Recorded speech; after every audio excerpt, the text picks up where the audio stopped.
যে আমরা বলছিলাম যে একটা ফাঁসা রেস্ট্রিকশন হবে কখন, যখন সে ফাঁসার মধ্যে ট্রমা হবে, যখন সেই ফাঁসাটা ডিসইউজ হবে, ওভার ইউজ হবে, মিস ইউজ হবে, তাই তো? ওই সময় ইনফ্লামেশন হবে, ট্রমা হবে, এরপরে কি হবে, এই ফাঁসাগুলো হবে। ডেন্সিফিকেশন শব্দটা কি? ডেন্সিফিকেশন। Densification may occur involving distortion of the myofascial relationship by reducing the sliding proprioception. কি বলছে? ডিস্টোরশন, এই যে স্লাইডিং প্রপ্রিওসেপশন কি হবে, ইনভলভ হবে। এই যে এই স্লাইডিং, তারপরে প্রপ্রিওসেপশনটা ইনভলভ, নর্মাল থাকবে না, ইনভলভ হয়ে যে কন্ডিশনটা দাঁড়াবে সেটাকে বলতেছি আমরা ডেন্সিফিকেশন। ঠিক আছে, তাহলে আমরা এটা আগে দেখছি। আচ্ছা, এর মধ্যে আমি একটু বলে রাখি, তোমরা এই নার্সারি আর হলো তোমরা এই যাবৎ ফাঁসানো যতগুলো ক্লাস করছি, একটা জায়গায় একটা পেন ড্রাইভে একটা ফ্লোরে করো। আমরা হয়তো কালকে আবার রিক্যাপ করবো যা পড়ছি এতদিন যাবো, একটু করে পড়ছি না, বিক্ষিপ্তভাবে অনেক কিছু পড়ছি, এটা আবার সাথে আবার একটা জায়গায় আমরা নিজেরা আবার ক্যাপুচুরেশন করবো, বুঝতে পারছি। এরপরে আমাদের এই যে বললাম যে ফাঁসা আইডেন্টিফাই করবো, যে ফাঁসা যে প্রবলেম, ফাঁসা যে রেস্ট্রিকশন, তুমি কীভাবে আইডেন্টিফাই করবা। এরপরে আমরা বলবো যে তোমার ফাঁসা লাইন বললাম, সে ফাইন লাসান, যে সুপারফিশিয়াল লাইন, ডিপ লাইন, এই লাইন ধরে ধরে কোথায় কোথায় প্রবলেম হবে সেটা আমরা আইডেন্টিফাই করবো। এই লাইনগুলি কোথায় কোথায় আমরা ফাঁসাকে ডিস্ট্রয় করবো, ম্যানিপুলেশন করবো, তা শিখবো। শেষ। ওই তিনটা জায়গায় যাওয়ার জন্যই আমরা এত প্রস্তুতি নিতেছি।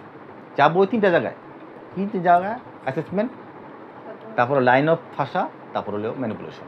সে আমি যখন এরকম করলাম, তা ফাঁসাটা স্লাইডিং হচ্ছে না, ধরো এখন এরকম আসছে, এখন যখন আমি এরকম করলাম ও স্লাইডিং হচ্ছে না, ওটা স্লাইড হতেছে, এটা স্লাইডিং হচ্ছে না, এই স্লাইডিং ঠিক মতো হবে না, আর হবে না, এটাকে বলতেছে ডেন্সিফিকেশন। আর ডেন্সিফিকেশন কেন হচ্ছে, 25% থিকনেস হচ্ছে ওই টাউনদাস ফ্যাসিলিটি, এই কথাটা এখানে বোঝাইছে। ক্লিয়ার তো ব্যাপারটা? Combination of irritation, inflammation, acidification and densification. Acidification সম্ভবত আমাদের যে এই পিএইচ আছে, আমাদের রক্তের যে পিএইচ আছে না 7.4, যদি এটা যদি কমে যায়, যদি 6 হয় তাহলে সেটা কি অ্যাসিডিক, আর যদি এটা 8 হয়, 9 হয় তাহলে সেটা অ্যালকালাইন। তাহলে কখনো কখনো এই যে ফাঁসার মধ্যে ফাঁসা ইনফ্লামেশন হবে, কখনো এই অ্যাসিডের যে পরিমাণটা বেড়ে যেতে পারে, আর এই অ্যাসিডের পরিমাণটা ডিপ পজিশনটাকে সম্ভবত অ্যাসিডিফিকেশন বলতেছে। এখানে কোথায় ফাঁসায় হচ্ছে, ফাঁসা মিঙ্গল, আমরা আলোচনা কি করতেছি, ফাঁসা of lose connective tissue may lead to myofascial pain as a result of free nerve ending becoming hyperactivation. আচ্ছা, ফ্রি নার্ভ এন্ডিং মানে ব্যাপারটা এরকম যে এই যে আমার হাতের আঙ্গুল একটা এখানে ফ্রি নার্ভ বলতে এরপরে তো নার্ভ নাই আর, আচ্ছা নার্ভ শেষ না এখানে। এই ফ্রি নার্ভে এন্ডিংয়ের মধ্যে ইরিটেশন হবে, পেন হবে, কখন, যদি ইনফ্লামেশন হয়, যদি অ্যাসিডিফিকেশন হয়, বলতেছে না এখানে এই ঘটনাগুলি ঘটবে। এবং এই জায়গায় কী হবে, ইরিটেশন হবে, নার্ভটা ইরিটেশন হবে, এবং সব নার্ভের ইরিটেশন সমানভাবে পেন হবে না। সে আমার রানের মধ্যে যদি একটা ফোড়া হয়, এটার ব্যথা যতটুকু হবে, আমার আঙুলের মধ্যে ছোট্ট একটু ফোড়া হইলে তার ব্যথা অনেক গুণ বেশি হবে। কেন বেশি হবে? ফ্রি নার্ভিং এন্ডিংয়ের মধ্যে টেনশন বেশি হবে। টেনশন মানে চাপ, এখানে ফ্রি স্কিনের ফাঁসাটা স্পেস কম, এখানে যখন ফোড়াটা হবে সেই ফোড়াটা কী হবে, চাপ পড়বে বেশি, আর সেই ফোড়াটা কারে চাপ দিবে, ফ্রি নার্ভের উপর চাপ দিবে, যার ফলে পেনটা অনেক বেশি হবে। এই কথাটা বোঝাচ্ছে যে ফাঁসাটা প্রবলেমটা কীভাবে স্টার্ট হচ্ছে, এই যে ডেন্সিফিকেশন, ইনফ্লামেশন, এই কারণে এই ঘটনাগুলি ঘটতেছে। এই ঘটনাগুলো একটা ওভারঅল কথাটা একটা বেসিক ধারণা দিচ্ছে এখানে। আচ্ছা, chronic tissue loading form global, এই ফর্মের পার্থক্য আমরা সবাই খেয়াল রাখি। একটা হলো FORM, এই ফর্ম মানে হলো তৈরি হওয়া, এই ফর্ম মানে হলো তৈরি হওয়া। আর একটা হলো FROM, মানে ফর্ম হলো হইতে চেয়ে থেকে। ক্লিয়ার না? হ্যাঁ, একটা হলো ফর্ম আর হলো ফ্রম, পার্থক্য আছে না? আমরা খেয়াল রাখবো বিষয়টা। মেকানিক্যাল স্ট্রেস, ভাষাটা কি হইতে পারে, excess mechanical stress. Mechanical stress কোনটা, কে বলতে পারে? মেকানিক্যাল স্ট্রেস, মেকানিক্যাল স্ট্রেস মানে হাঁটতে চলতে,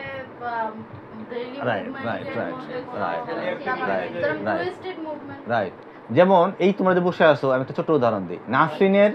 নাসরিনের ব্যাক মাসেল স্ট্রেস পড়ছে বেশি, রিমা পড়ছে বেশি, আর ইহেরো আর সার্জিন আরও বেশি পড়ছে, মুশারফের নাই, মুশারফের স্ট্রেস কম, মাহবুবের কম, তোমারও কম, তোমার কিছুটা কম। কেন কম? এবার ব্যাখ্যা দাও। হ্যাঁ, ক্লিয়ার না? এই মেকানিক্যাল স্ট্রেস থেকে মেকানিক্যাল ইনজুর, মেকানিক্যাল ইনজুর থেকে মেকানিক্যাল পেইন। অনেকটা তাই, অনেকটা তাই, ভেরি গুড, অনেকটা তাই, ডাইনামিক্যাল পজিশন। এবার আসো যে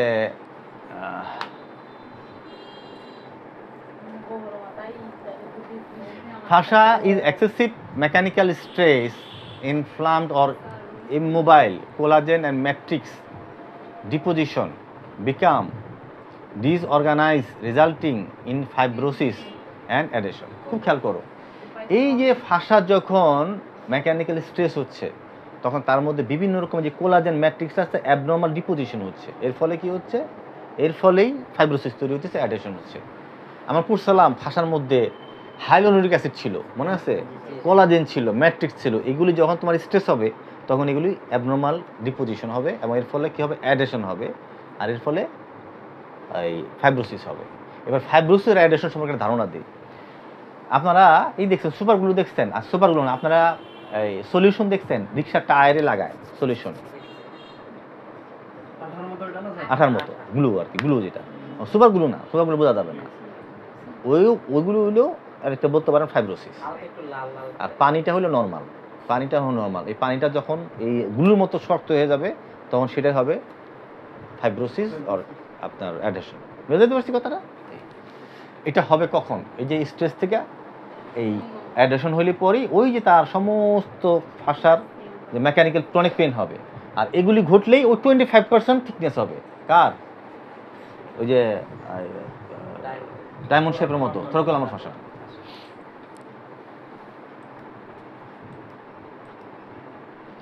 স্কোপ কি বলছে এখানে? মনে হয় স্কোপটা কি বলছে? Scope understanding the sharing of the recommended function of the microscope continuity to widen clinical choice in the relation to movement. হ্যাঁ কি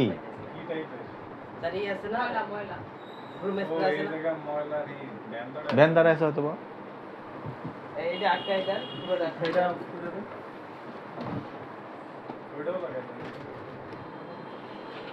একটু আতর লাগাইতে পারেন বেশি খারাপ লাগলে।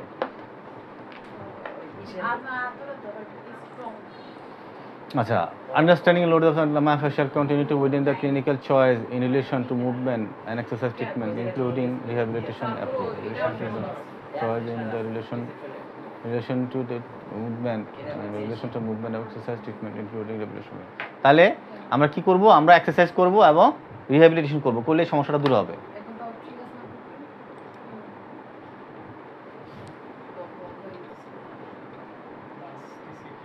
আচ্ছা, fascia could play an important role in the coordination and proprioception.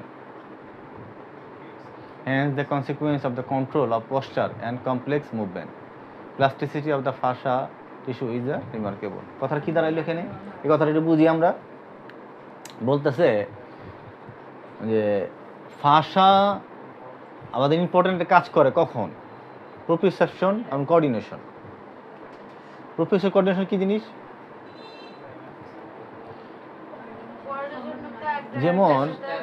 যেমন আমি হাঁটতেছি, আমি হেঁটে আমি যখন ডান পা সামনে নিচ্ছি তখন এই ডান পা সামনে নেওয়ার ভিতরে আমার সমস্ত বডির একটা সাথে কোঅর্ডিনেশন আছে। ব্রেন ইম্পালস দিলে তখন আমি ডান পা যখন সামনে নিলাম তখন আর বাম পায়ের অনেকগুলো ঘটনা ঘটলো, সব কোঅর্ডিনেশন। প্রোপ্রিওসেপশন কি জিনিস? কালকে বলছিলাম। প্রোপ্রিওসেপশন কি উদাহরণ দিবে? কিরকম অনুভূতি একটা উদাহরণ দিছিলাম? হ্যাঁ, ঠিক আছে। যেমন আশিক বলতে পারবে, চোখ বন্ধ করে যদি বলতে পারে যে তার ডান হাত কি অবস্থায় আছে, বাম হাত কি অবস্থায় আছে, তাহলে প্রোপ্রিওসেপশন ঠিক আছে। ঠিক আছে, একজন স্ট্রোক পেশেন্টের এই জিনিসটা থাকে না, কমে যায় এটা। আচ্ছা, control of posture, hence the consequence of control. আচ্ছা, যদি ফাসাটা টাইট হয়, যদি ফাসাটা অ্যাডহেশন হয়, ফাসাতে রেস্ট্রিকশন হয়, তাহলে প্রোপ্রিওসেপশনের সমস্যা হবে, সেই সাথে সাথে তার কোঅর্ডিনেশনের সমস্যা হবে, এবং কোঅর্ডিনেশন সমস্যার কারণে তার মেকানিক্যাল পেইন হবে। এই কথাটা এখানে বলেছি।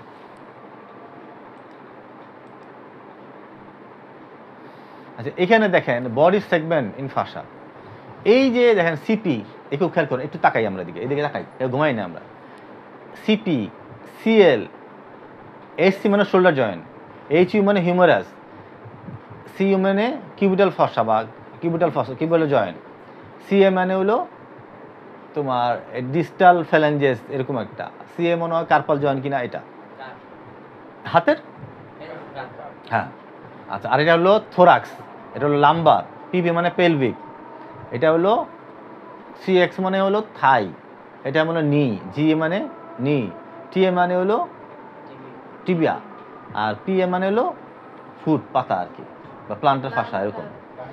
এই জিনিসগুলো ধরেন আমরা যদি বলি যে ওই যে বললাম ফাসা লাইন, তাহলে ফাসা লাইনে বলা থাকবে, কথার কথা মনে রাখেন, বললো যে সিএল, এইচডাব্লিউ, সিডাব্লিউ, ডিই করবেন।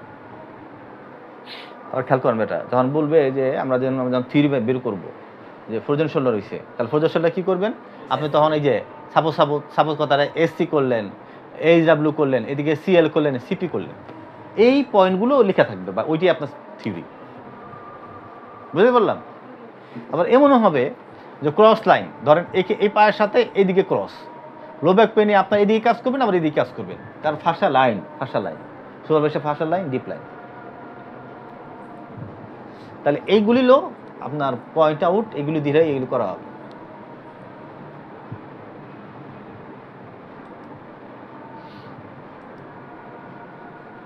এই যে দেখেন ফাসা লাইনটা কিভাবে গেছে, এখান থেকে এটাই গেছে এরকম। আবার ক্রসও মনে হয় আছে, ক্রস এখানে আছে না নাই, সব এক সাইড দেখাচ্ছে না, এখানে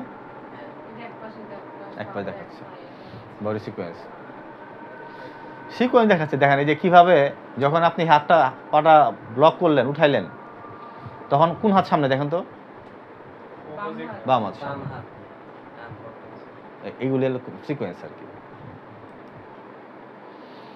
ফাসা ম্যানিপুলেশন সংখ্যাটা আমরা আগে ভালো করে পড়ছি, এখানে হয়তো ভালো দেওয়া নাই, এই জন্য আমরা ওখান থেকে নিচ্ছি। অতএব এটা আমরা আর বেশি অত দেখবো না, ওইটাই দেখবো, ওই সংখ্যাটা দেখবো, তারপর দেখে নিতে পারি আমরা একটু। কি বলছে, ফাসা ম্যানিপুলেশন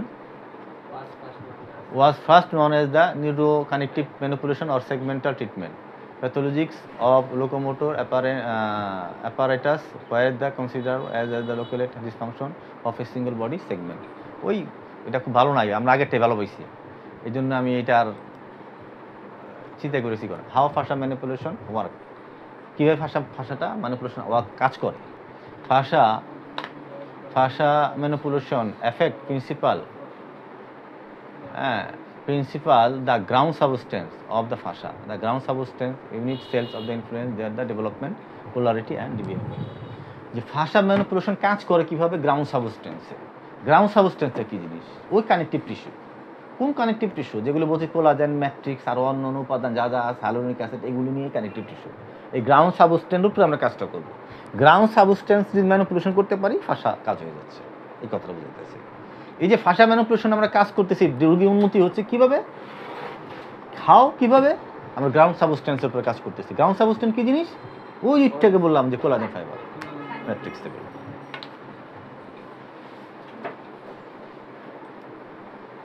আচ্ছা, ফাসা দ্য ফোর্স ট্রান্সমিশন চেইন, আচ্ছা ফোর্স ট্রান্সমিশন আমরা আগে একটা বলছিলাম যে ফোর্স ট্রান্সমিশন হচ্ছে, আমরা এর আগে একবার একটা টাওয়ালের উদাহরণ দিচ্ছি। সাপোজ আমি যদি আমি এটা এখান থেকে যদি টানি, তাহলে ফোর্স ট্রান্সমিশনটা এই বরাবর যাচ্ছে। আচ্ছা, যদি এখানে ফাঁসাটা এরকম ভাঁজ হয়ে থাকে, তাহলে এই যে বরাবর যাবে না, তখন কি হবে, এই জায়গায় থাকবে, এই জায়গায় পড়ে যাচ্ছে। ফোর্স ট্রান্সমিশন চেঞ্জ হয়ে যাচ্ছে যদি ফাঁসার তার প্রবলেম হয়ে থাকে। বুঝতে পারছি? ফোর্স ট্রান্সমিশনটা আবার এরকমও যে ফাঁসা লাইন, সেই লাইনের উপর ডিপেন্ড করতেছে, superficial line, deep line. Force of transmission ফাঁসার লাইনের সাথে রিলেটেড। ফাঁসার লাইনটা কি, ওই যে সুপারফিশিয়াল লাইন বলছিলাম আমরা, থোরাস, মুখ টুক, তারপরে একদম এগুলো।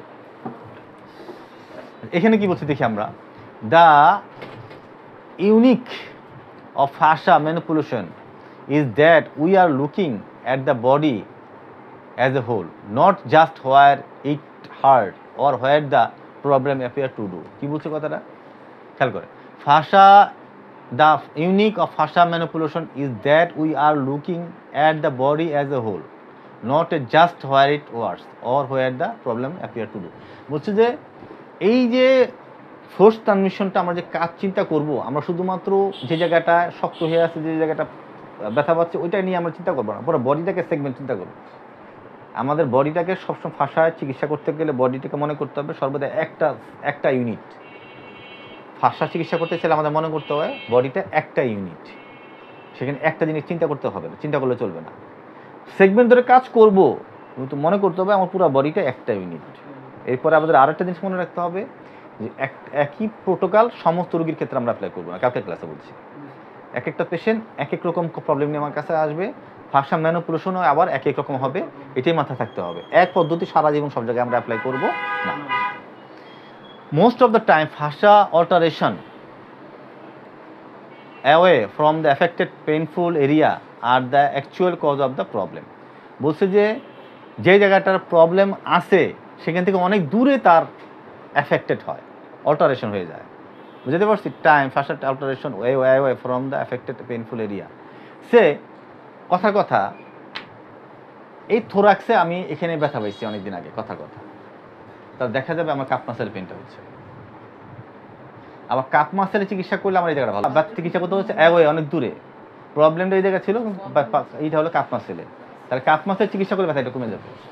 যেমন আমরা দেখাইছিলাম, আমরা যখন আমাদের দাঁড়ায় যখন আমাদের পা টো টাচ করতেছিলাম পারি নাই, কিন্তু আমার পায়ের তলা বল মুভ করলে পারছি।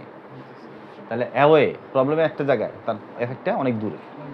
এই কথাটাই বুঝাইতে চাচ্ছে এই স্লাইডে।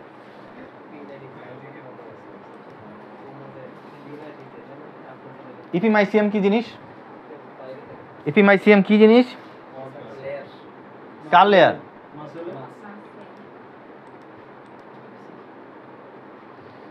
আচ্ছা, testing and treating area that we might think have you nothing to do with your problem, but since the body is one of complex and complete unit, it is very important to assist all aspects of the working of the body as in an effort of achieve balance and allow the body to do the job of healing itself more accurately। আবার খেয়াল করি, খুব খেয়াল করতে হবে কথাবার্তা। Testing and treating area, testing and treating কেন কথাটা বললাম? এই জন্য বলছি যে আমরা বলছি মাসেল স্ট্রেংথ চেক করব, তার রেঞ্জ অফ মোশন চেক করব, তার স্ট্রেচিং করে দেখব, তার স্ট্রেংথেনিং চেক করব, তার লোকোমোশন দেখব, তার পালপেশন দেখব। দেখছি না পালপেশন করে দেখব কোথায় হার্ট আছে। এই টেস্ট করার পর তার ট্রিটমেন্ট করব, টেস্ট করার পর তার আবার ট্রিটমেন্ট ঠিক মতো করবো, এই কথাই বলছে। এবং তারপর কি বলছে? We might think they have nothing to do with your problem,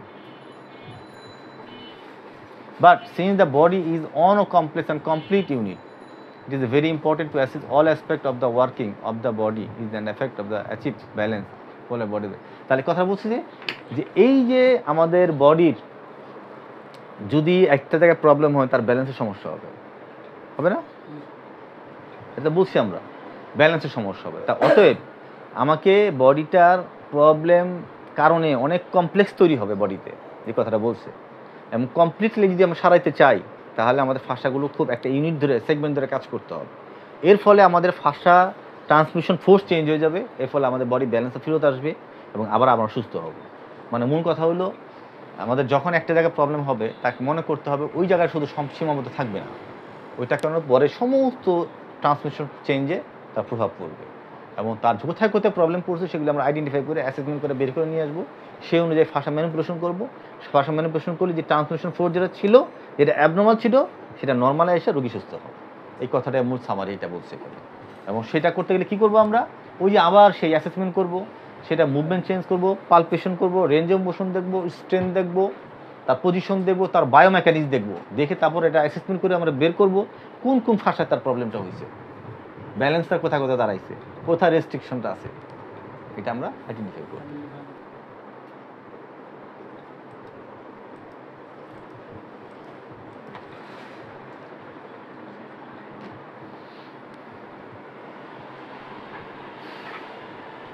আচ্ছা, আমাদের 6টা movement: flexion, extension, abduction, adduction, external rotation, internal rotation. 6টা মুভমেন্ট আমরা এখানে কাজ করাবো। যখনই ফ্লেকশন করাবো তখন তার সাথে সাথে এক্সটেনশন করাবো। এই যে দেখো কীভাবে ক্রস করছে, বাম পায়ের সাথে ডান ক্রস করে এদিকে গেছে, দেখো দেখতেছো তোমরা, এভাবে ক্রস হয়েছে।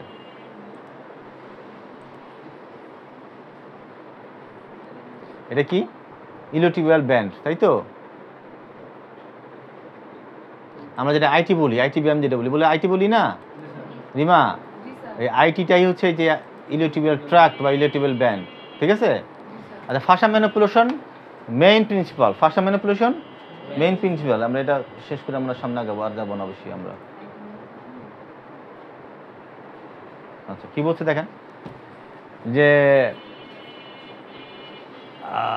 সেন্টার অফ ফিউশন, সিএফ মানে centre of fusion. Center of fusion are classified into a diagnosis and spiral, and they are located closer to joint and reticulum. যে সেন্টার অফ ফিউশনটা কার কাছাকাছি থাকবে? জয়েন্টের কাছাকাছি থাকবে। আর সেন্টার অফ কোঅর্ডিনেশন মাসেল বাল্কে থাকবে। এটা একটা ছোট্ট একটা সূত্র মনে রাখতে হবে আমাদের। সেন্টার অফ ফিউশন জয়েন্টের কাছাকাছি, সেন্টার অফ কোঅর্ডিনেশন মাসেল বাল্কে, জয়েন্ট। এবং রেটিকুলাম, রেটিকুলাম এইটা, রেটিকুলাম শুধু এখানে না, পায়ে অনেকগুলো রেটিকুলাম আছে, অনেক জায়গায়, এইখানেও রেটিকুলাম আছে, জয়েন্টে জয়েন্টে। আচ্ছা, the whole list of central of coordination and central of fusion can be found in the fascia manipulation practical part. বলতেছে যে এগুলো আমরা কি করব? Fascia manipulation main principle. আমাদের মনে রাখতে হবে যে এই যে ফাসা ম্যানিপুলেশন করার সময় আমাদের central of coordination, central of ফিউশনের দিকে বেশি নজর দিতে হবে। যেই সেন্ট্রাল অফ ফিউশন যখন আমরা করব, তখন ফাসা ম্যানিপুলেশনের রেটিকুলামেরও কী করতে হবে? ম্যানিপুলেশন করতে হবে। রেটিকুলাম কী জিনিস? ডিপ ফাসা। অ্যাপেনুরোসিস কী জিনিস? ডিপ ফাসা। এপিনিউরিয়াম কী জিনিস? ডিপ ফাসা। পেরিনিয়াম কী জিনিস? ডিপ ফাসা, তাই তো? সুপারফিশিয়াল ফাসা কি দিয়ে তৈরি? কি ফ্যাট? রেটিকুলোসাইট না কি জানি? ফাসা কি জানি? ফাসা ফ্যাটটাকে কি বলছিলাম আমরা, জানা ঠিক? রেটিকুলোসাইট বলছিলাম, কি জানি বলছিলাম? Areola tissue, areola tissue. আচ্ছা, পিছনে 3টা পরে আমরা শেষ করে দেবো। The ফাসা system include the case history, movement, verification, palpation, verification, treatment and assessment. তাহলে কী করতে হবে আমাদের? ইতিহাস নিতে হবে, পালপেশন করতে হবে। ইতিহাস কী করতে হবে? পালপেশন করতে হবে, সিস্টেম ভেরিফিকেশন করতে হবে এবং ইতিহাস নিতে হবে। এই যে বললাম 20 বছরের ব্যথা আর 20 দিনের ব্যথা এক হবে না, এক হবে? আচ্ছা, main goal is a balance body. আমাদের ব্যালেন্স দিকে আমাদের বেশি নজর দিতে হবে, ব্যালেন্স, তাই না? Case history of the hypothesis is decided open the determent with the segment of the required treatment. তাহলে হিস্ট্রি কী করতে হবে? আমরা হাইপোথিসিস তৈরি করতে হবে। After the case of history movement of palpation, verification কী দেবো? Palpation treatment the performance of the. আচ্ছা, তাহলে এই চিকিৎসাটা আমরা কী করবো? আমরা ফিঙ্গার দিয়ে করব, আমরা নাকেল দিয়ে করব, আমরা রিজন দিয়ে করতে পারি, আমরা এলবো দিয়ে করতে পারি, ঠিক আছে? এবং আমরা কী করতে পারি? ব্যালেন্স দিকে নজর দিব এবং হাইপোথিসিস। আমরা হাইপোথিসিস কাকে বলে? কে বলতে পারে হাইপোথিসিস কে জিনিস? হাইপোথিসিস কাকে বলে?